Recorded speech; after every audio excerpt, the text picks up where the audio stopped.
So hello everyone, hope you're doing well. Welcome back to my channel. Today we are at day 18 of the May Daily Leetcode Challenge, and we have again a medium level question in front of us. It's again a medium question, and it's question number 1557. Medium number of vertices to reach all nodes. After a long time, we are seeing a graph question. Like almost 4 or 5 days previously, if you see, it's like a linked list or it's extension related questions. But today, finally, we are having a graph question. It's on an easier side, I will say. It just needs you to analyze the question and like discover a trick. And if you get that trick, you are able to solve this question. Okay, it doesn't require you to have a deep knowledge of the graphs. It's a simple one. It does not require any algorithmic knowledge also for the graphs.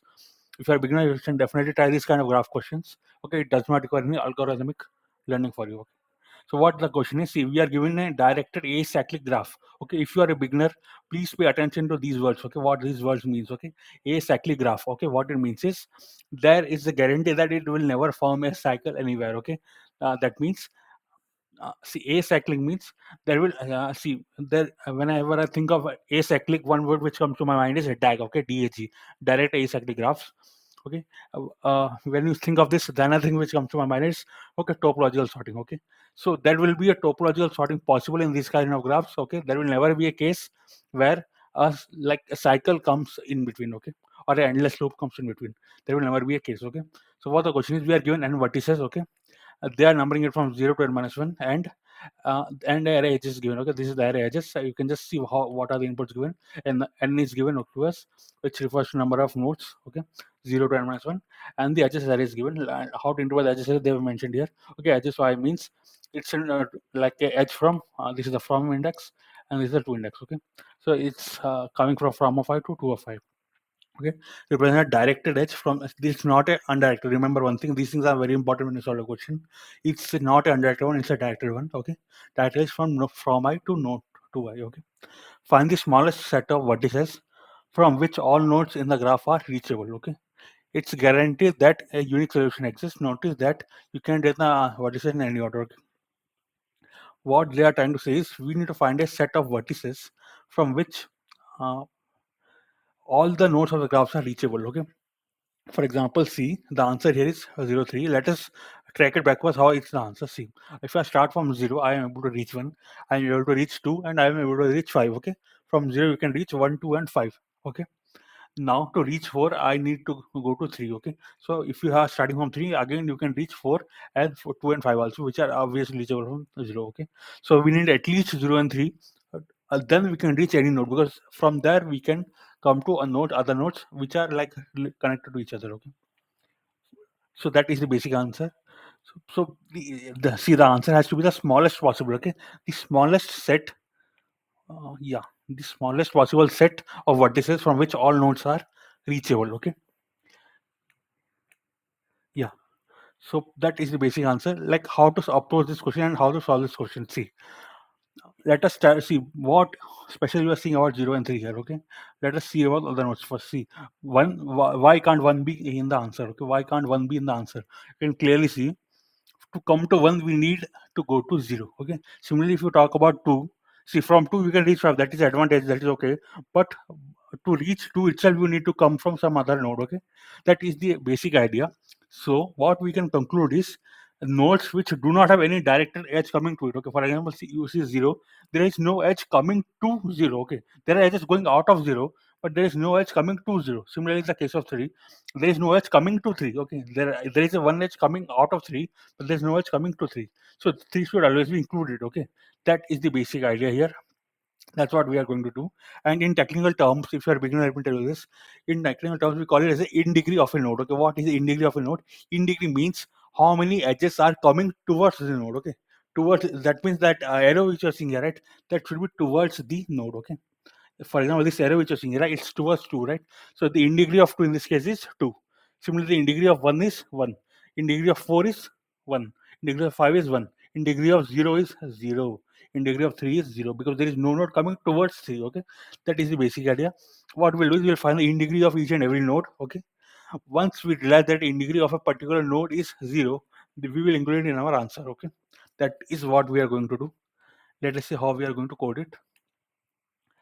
See, I'm declaring in degree array. It will be a Boolean array because it will have true and false values. Okay, initially all values will be true. That means I'm assuming that initially all the nodes have 0 in degree.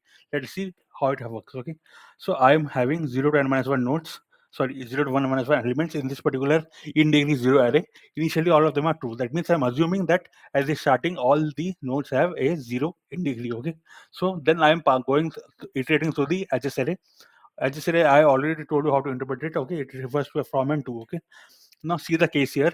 If a index comes in this particular place, okay, if a index comes, that means there is a edge coming towards it. Okay, so that it cannot be our answer. Okay, so whenever I'm detecting an edge for, see, every j, what I'm doing is I'm going to in degree of j, in degree 0 of j, and I'm making false. Okay, this cannot have in degree 0. This particular node which is coming in this particular place, that is in index j, it cannot have in degree 0, so I'm making it false. It will definitely have in degree greater than 0. Okay, that is the basic idea. I'm printing it. Finally, I'm declaring the answer array. It will have my answers. Okay, what I'm again going to iterate through the in degree 0 array. Whichever nodes, like whichever indices still have a value true. Okay, see, we started with true, then we made some of them as false. Okay, finally, whichever are ending with true, that time for, see, for example, as 0th index, it will remain true. That means I'm going to append 0 to my answer, which is going, answer is a list, right? Finally, I'm returning the list. If I can quickly run and show you how it works. Yeah, you can clearly see that, yeah, true false, some values like that. You can see 0th index and the 3rd index. For them, only the in degree 0 array is true, rest of them are false. Okay, so our answer is 0 and 3. That is the basic idea. Coming to example 2, you can clearly see it's going to be true for 0, 2 and 3. Okay, 0, 2 and 3, and that is the expected answer. Example 2 I have not explained you, but you can just go through it. It's exactly similar. Okay, that is the basic idea, friends. Yeah, that was all for today. If you talk about time complexity, again, we are going to iterate. See, I'm going to iterate through the edges array. So, yeah, each edge, see, space complexity, if you talk about, definitely it's going to be often because in degree we'll have elements from 0 to n minus 1. Okay, so total n elements. But if you talk about time complexity, I'm only going to iterate through the elements of the edges array. So, if number of edges is e, so time complexity will be O of e. But again, you can see here, I'm iterating through the in degree 0 array also. So whichever is greater, you can take that as a time complexity, or you can say that it's going to be O of n plus c, where n is the number of nodes and e is the number of edges. That is a time complexity. Space complexity is going to be O of n, because the in degree 0 array has n nodes. So yeah, friends, that was all for today. If you have any doubts, please do comment below. I think this approach is the simplest approach. I do not think there's any other approach better than this. See, you can use different data structures for doing it. For example, this join set union also you can do to find the parent of each node, and ultimately will get the 0 and 3. That is also possible, but I will definitely, it's not a simplest approach. Okay, it's not going to be a simplest approach. It will be on the harder side. But see, when you have a simple tricks like this, why you want to go for the harder approach? Okay, but remember, in some corner of your mind, disjoint set union, it's a data structure which we used in a few questions previously.